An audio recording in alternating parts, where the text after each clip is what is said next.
Antropogénesis, hominización y humanización.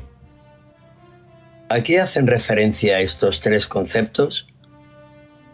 Durante mucho tiempo, el cristianismo, a través de la Biblia, y el Islam, a través del Corán, han sostenido el creacionismo fijista literal, que consiste en afirmar que la creación del mundo se hizo en 6 días y que ocurrió hace pocos miles de años. Según las teorías fijistas, el ser humano fue creado exactamente con el aspecto y las características actuales y no ha sufrido ninguna transformación o evolución a lo largo del tiempo. La teoría fijista se articula en 4 puntos claves. 1. La inmutabilidad de las especies. Todas las formas de vida, incluyendo al Homo sapiens, se han mantenido idénticas y fijas desde su origen hasta la actualidad. 2. Creacionismo o generación espontánea. La aparición del ser humano se explica mediante un acto de creación divina o creacionismo, o mediante procesos naturales repentinos sin antepasados biológicos comunes. 3. Ausencia de parentesco evolutivo. Niega categóricamente que el ser humano comparta un ancestro común con los primates u otras especies animales. Y 4. Teleología y jerarquía. El ser humano se considera la culminación o el propósito central de la creación, ocupando una posición superior y fija en el orden natural. En la actualidad, la Iglesia Católica y la mayoría de las iglesias protestantes históricas aceptan la teoría de la evolución entendiéndola como el mecanismo físico mediante el cual Dios desarrolla la vida. Por su parte, tradiciones como el hinduismo o el budismo conciben el universo en ciclos de tiempos cósmicos enormes, llamados kalpas, y no sostienen un dogma de creación fija y mutable del ser humano en un sentido literal occidental. Antes de que la teoría de la evolución se consolidara en el siglo XIX, el fijismo era la postura científica dominante en Occidente, respaldada por grandes naturalistas como Aristóteles, Linneo o Cuvier. Aristóteles, en el siglo IV a.C., formuló una visión fijista del cosmos, donde los seres vivos pertenecían a una escala de la naturaleza, scala naturae, que era eterna e inmutable, sin necesidad de recurrir al mito creacionista abrahámico. En el siglo XVIII, Carlos Linneo diseñó el sistema de clasificación biológica que usamos hoy. Aunque agrupó al ser humano con los primates, mencionando su parecido físico, sostenía formalmente que existen tantas especies como formas distintas creó en el principio el ser infinito, Dios. Por su parte, a finales del siglo XVIII, Georges Cuvier, gran anatomista y padre de la paleontología, para explicar la presencia de fósiles de especies extintas sin aceptar la evolución, propuso la teoría del catastrofismo, que consistía en afirmar que la Tierra había sufrido catástrofes divinas o naturales que destruían las especies, tras las cuales surgían nuevas creaciones fijas. Antropogénesis. La antropogénesis es el proceso evolutivo, biológico y cultural que dio origen a la especie humana, Homo sapiens, a partir de sus antecesores homínidos, Hominidae. La antropogénesis, a su vez, se produce gracias a 2 subprocesos, diferentes pero complementarios. Por una parte, la hominización, el conjunto de cambios anatómicos y biológicos que afectan al cuerpo, y por otra, la humanización, un conjunto de cambios culturales que desarrollaron facultades cognitivas y sociales. El concepto antropogénesis procede del griego anthropos, que significa ser humano, y génesis, cuyo significado es origen. Sería el antropólogo Ernst Haeckel, en su obra Anthropogenie de 1874, quien propondría el concepto antropogénesis o antropogenia, para describir formalmente la filogenia y la embriología comparada del ser humano. Hominización. La hominización es el proceso físico-biológico de cambio constante desde los primeros homínidos hasta la consolidación de nuestra especie, Homo sapiens, hace unos 300.000 años. El término procede del latín Homo hominis y significa miembro del género Homo, y del sufijo latino izare, que derivaría en el sufijo castellano ización, que significa convertirse en. Los humanos actuales pertenecemos a la familia de los Hominidae, los homínidos, que aparecieron hace unos 20 millones de años durante el Mioceno. De entre los géneros que conforman la familia Hominidae, formamos parte del género Homo, el cual apareció hace unos 2,7 millones de años en el Plioceno tardío, y a su vez, dentro del género Homo, pertenecemos a la especie Homo sapiens, que se consolidó hace unos 300.000 años en el Pleistoceno medio.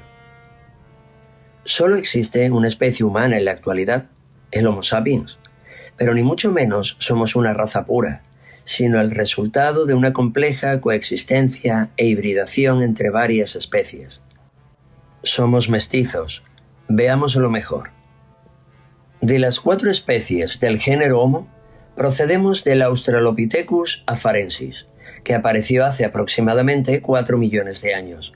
A partir de ahí, como podemos ver en la imagen, se diversificó en nuevas especies, de entre las cuales los Homo habilis son nuestros antepasados, de hace unos 2,3 millones de años.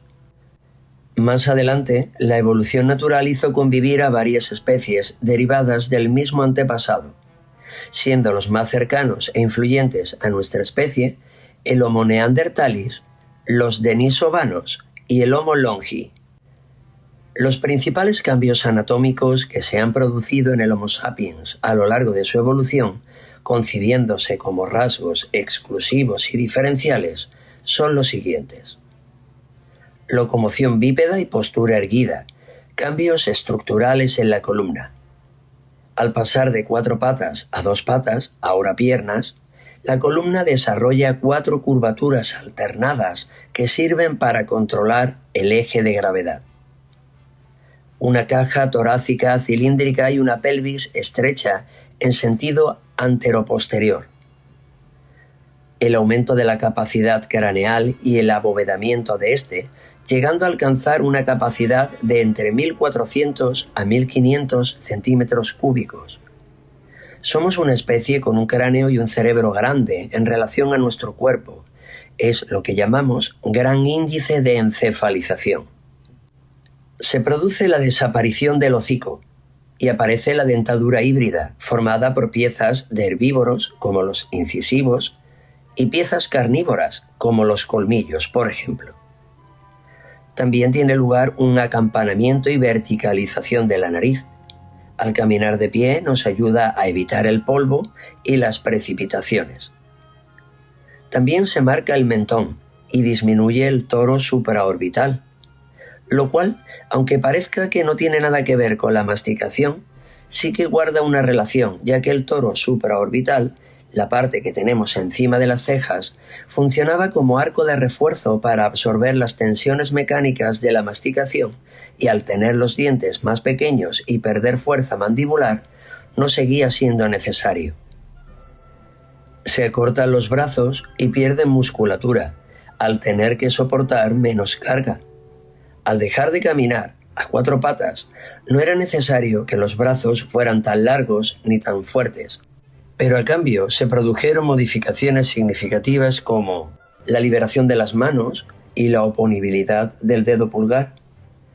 Oponer el dedo pulgar a los otros dedos nos permitió manipular con precisión, asir los objetos y las crías con mayor facilidad y desarrollar técnicas manuales.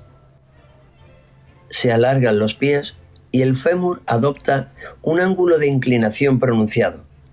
Igual que ocurrió con la columna al equilibrar el eje de gravedad, los pies tuvieron que estirarse para tener mayor superficie de pisada y, por tanto, más estabilidad. Desapareció gran parte del vello corporal. Esto se explica a partir de 3 hipótesis. 1. Perdimos el vello como sistema de refrigeración, ya que al pasar de los bosques a la sabana abierta y adoptar la locomoción bípeda, andar a dos patas, los homínidos primitivos, como el Homo erectus, comenzaron a recorrer largas distancias bajo el sol directo para cazar y recolectar. La segunda hipótesis afirma que el motivo fue evitar la carga parasitaria, ya que a menor cantidad de vello, menor cantidad de parásitos, como pulgas, piojos, garrapatas o ácaros. Y 3. Parece que hubo un reemplazo cultural del vello mediante la ropa, el fuego y el refugio. Por último, se adelantaron los genitales y se desarrollaron los senos en las hembras, debido principalmente al bipedismo, al estar de pie, y tener un contacto visual cara a cara en vertical. Humanización. La humanización es un proceso simbólico y cultural por el que los seres humanos desarrollan tecnología, ciencia, arte, organización social, sistemas políticos, normas éticas y productos culturales. El término procede del latín humanus, que significa humano, y del sufijo latino antes mencionado, izare, que significa convertirse en. Gracias al desarrollo del lenguaje articulado, aumentó y mejoró la cooperación e hizo posible la abstracción y su expresión. La humanización es un proceso emergente de elementos culturales que, sin depender obligatoriamente de los cambios anatómicos y biológicos, constituyen lo que llamaríamos genuinamente tener una forma de vida humana. Para terminar, vamos a hablar de las habilidades o capacidades que definen al ser humano. La capacidad simbólica, la creación y el uso de símbolos. Capacidad de crear, interpretar y habitar mundos de significados mediante símbolos, con el lenguaje, los mitos, el arte, la religión, la ciencia, transformando lo sensible en portador de sentido universal. La comunicación mediante el lenguaje articulado. Es la capacidad de producir y comprender un lenguaje con sintaxis compleja, arbitrariedad, productividad infinita y capacidad de referirse a lo que no está, a lo ausente, a lo posible y a lo normativo, entendiendo por ello conceptos abstractos como lo justo o lo injusto, el bien o el mal. La técnica y la acción transformadora del medio. Es la capacidad de crear instrumentos, técnicas e instituciones para compensar la indigencia biológica, el estar desprovisto de medios biológicos para adaptarnos, transformando activamente el entorno y generando una segunda naturaleza cultural. La cooperación y la intencionalidad compartida. Es la capacidad de formar metas conjuntas, compromisos compartidos y actividades colaborativas complejas, más allá de la simple ayuda recíproca. Es la base de instituciones, de normas y de una cultura acumulativa. Sociabilidad política. Ya lo decía Aristóteles, zoon politikon. El ser humano tiene una tendencia y una necesidad de vivir en comunidades reguladas por normas, leyes y valores compartidos, desarrollando la capacidad de instituir órdenes políticos y jurídicos. Reflexividad y autoconciencia. Es la capacidad de tomar conciencia de sí mismo, de sus propios estados mentales, de su finitud y de su lugar en el mundo, la posibilidad de preguntarse por el sentido de la existencia y de la propia condición. El sentido moral y el valor normativo. Es la capacidad de producir obras de arte, científicas, tecnológicas, instituciones, y transmitirlas y transformarlas a lo largo del tiempo, generando una historia y una tradición cultural acumulativas. Y por último, la acumulación histórico-cultural de la que acabamos de hablar. Es la capacidad de distinguir y valorar lo bueno y lo malo, lo injusto y lo justo, y de actuar guiado por normas y valores, no solo por instintos o conveniencias inmediatas. Para terminar nuestra exposición, hablaremos del antropoceno. El antropoceno es el término propuesto por la Comisión Internacional de Estratigrafía para definir una nueva época geológica dentro de la historia del planeta Tierra, caracterizada por el hecho de que las actividades humanas se han convertido en la fuerza geofísica dominante, que altera de forma global, sistemática e irreversible los procesos fundamentales del planeta, como el clima, los ciclos biogeoquímicos y la biosfera. Las principales características del antropoceno son las siguientes. 1. La alteración del sistema climático global. Se ha producido un incremento drástico en la concentración de gases de efecto invernadero por la quema masiva de combustibles fósiles y la deforestación, derivando en el calentamiento global. 2. La gran aceleración. A partir de mediados del siglo XX, en la década de 1950 aproximadamente, se produce un aumento exponencial e interconectado en el consumo de recursos, la población humana, la producción industrial y el impacto ambiental. 3. La huella ecológica y los marcadores antrópicos. Se ha producido una presencia de sedimentos terrestres y marinos, de materiales sintéticos que no existirían de forma natural, como plásticos, radionucleicos derivados de detonaciones nucleares como el plutonio 239, aluminio puro y pesticidas. 4.